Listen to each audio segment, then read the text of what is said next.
is the Pampered Stamper, and today I want to show you just a few tips and tricks with this coffee cafe set again.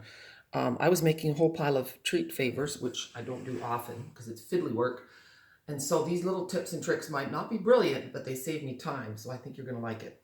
So when I was making the lids for these, they get cut out with this framelit here. But look what I do. I have found that they will cut 2 layers of cardstock at once.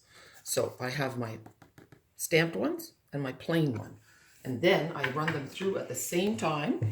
I'm putting the framelit on here. And I'm using the magnetic platform. So sometimes it skitters around, but usually it's good. I'm not putting this on all the way because I don't feel like it. Okay, so it's going through. And then I just do it, crank it back just so that it's back where I need it to be. But you see now for the price of 1 crank, I get 2 lids. Wow. I know it's not rocket science, but the bottom one is plain, so it doesn't have to line up. Like you can't mess it up. So you just have to line up the top one and you get a plain one. And sometimes you want a plain one, so that's good. The same thing works for the coffee cup. So you cut your cardstock in 2-inch strips and then you don't waste anything. It gives you a little bit of wiggle room. Stamp one and then put a plain one in behind because sometimes you don't need the stamped image.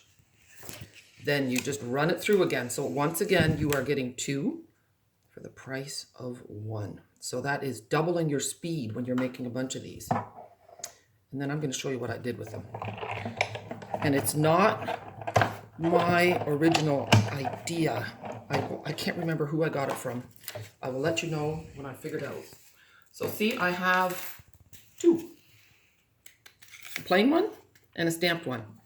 And then you'll also notice on here, look at the different line images. There's the solid one, and that's from our stamp in the big catalog. And then there's this little line one that is in the holiday mini. I'm not allowed to show you that stamp yet, but trust me, it's amazing. No peaks. Oh yeah, I could peek on that. Now, see this little thing? This is the little fiddly part. And that's where a little treat goes in. And then a cup is going on either side. So here is the dimensions. So it's a 2 3/4 by 2 1/4 piece of cardstock. And then you're scoring at 3/4 of an inch on all 4 sides. So I'll show you over here. And so 3/4 of an inch. And then turn 3/4 of an inch.